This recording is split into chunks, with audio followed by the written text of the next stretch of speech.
You know what's fantastic? Doing a whole video, editing the entire video, uploading the entire video, scheduling the entire video, and the other 50 things that go on behind the scenes of a video. Then bringing the video up to make one last minute check, only to discover that your microphone was off the entire time.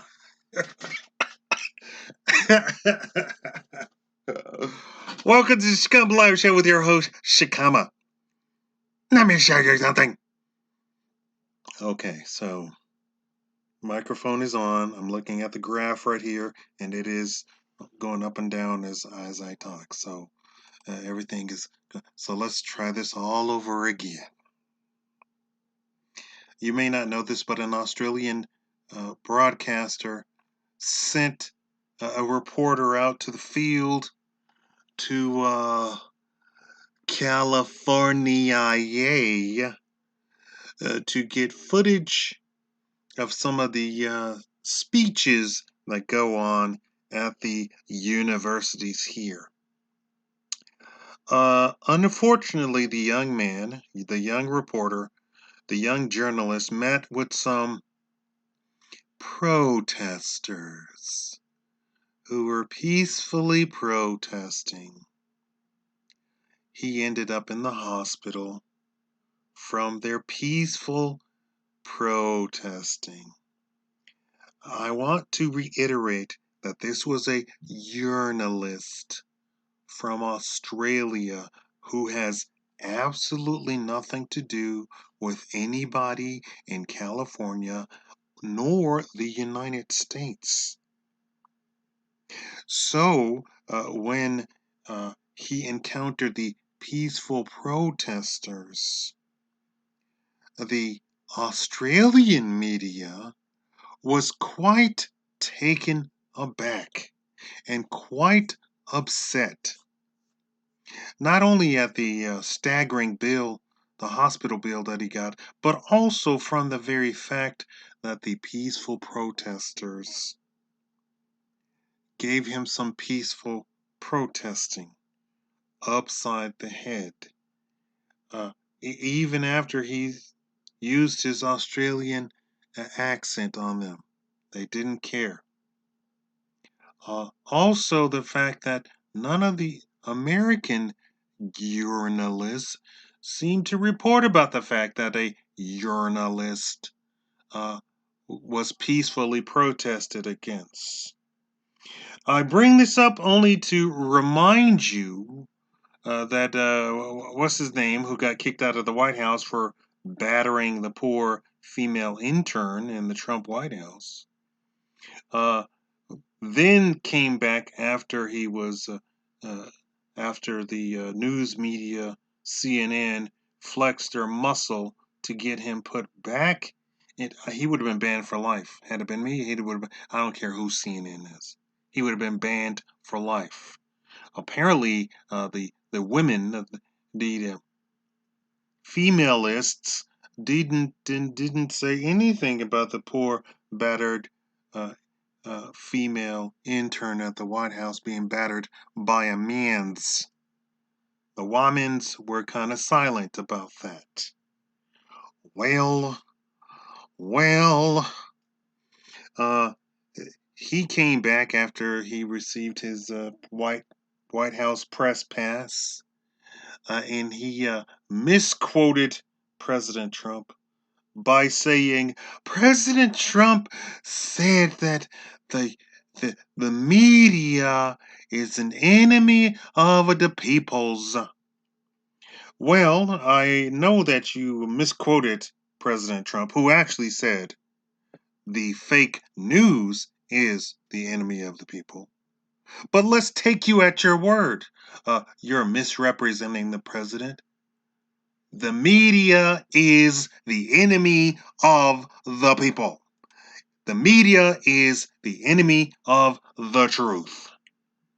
So Mark Levin has written a fantastic new book, Unfreedom of the Press. It opened at #1. New York Times bestseller list, Amazon bestseller list. I could go on, but let's give us a little book review. Here from the Conservative Review says the mainstream media claim to be neutral arbiters of the truth. In reality, they are the de facto propaganda wing of the Democratic Party. In his latest book, Unfreedom of the Press, Levin TV host Mark Levin rips off the mask and lays bare the true nature of the media. And I would have gotten away with it if it hadn't been for you meddling libertarians actually fact-checking the progressive fact-checkers. I'm looking at you, Snope. I'm looking at you, the three Pinocchios or whatever your name is. The media go to great lengths to attempt to hide their blatant bias and propaganda. In doing so, Levin argues, quote, the modern media are destroying freedom of the press from within, not government oppression or suppression, not President Donald Trump's finger pointing, but present day newsrooms and journalists. To prove this central argument, Levin goes beyond the daily tug of war between conservatives and the media over inherent bias. In his hallmark style, Levin reaches back into history to show not only the existing media bias, but the deliberate design of that bias and their attempts to hide it. The press has always been biased. Levin takes the reader back through American history, showing the path from the open press biases during our founding to the modern, laughable instances that bias does not exist. So they say. So if you're looking at CNN, if you're looking at Fox, if you're looking at NBC, if you're looking at CBS, they're biased. The only thing that you need to ask yourself is, whose bias do I agree with? Because you're not going to get the truth. You're going to get bias, no matter who you're looking at. And they play off of each other. Do you know they're trying to turn Fox into CNN #2? But wait, hold up. What you say, Shikama? That they were trying to turn Fox into a CNN part 2.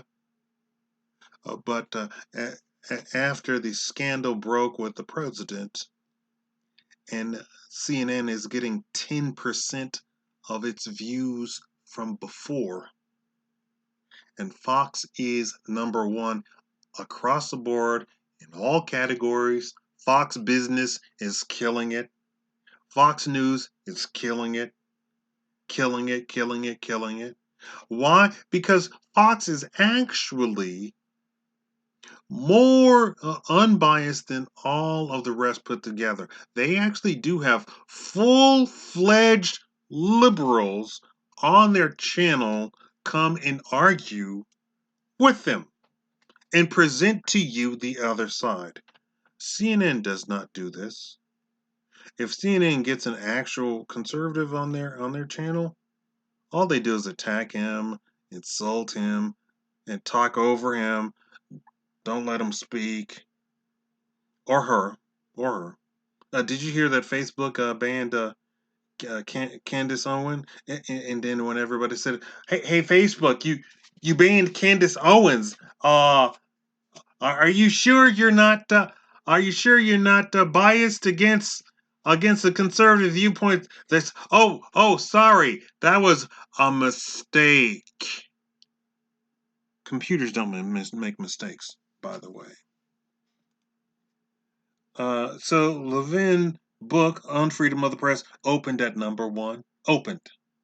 Why? Because his followers, his subscribers, actually support him.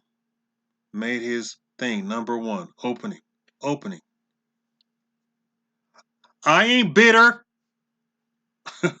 If you're gonna get that, go ahead and you might as well get the case for Trump. This will outline everything you know uh, of uh, of what's been going on for the past 2 years in the White House.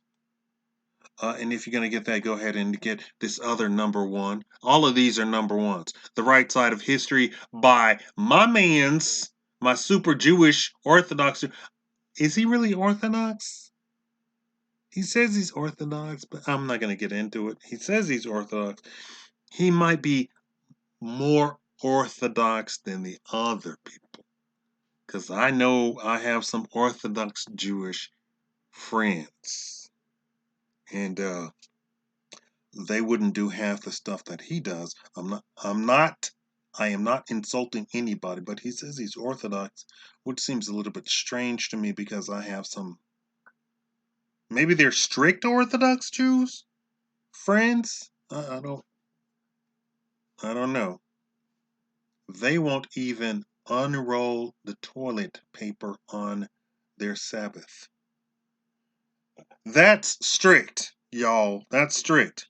Now, uh, I can identify with that because my grandmother would cook Sunday dinner on Saturday, and she would put everything up such that when we came home from church, it seems kind of funny, but all she would do is heat it back up. That's not strictly Orthodox. I'm not Jewish. We're not Jewish. We're just Orthodox black people.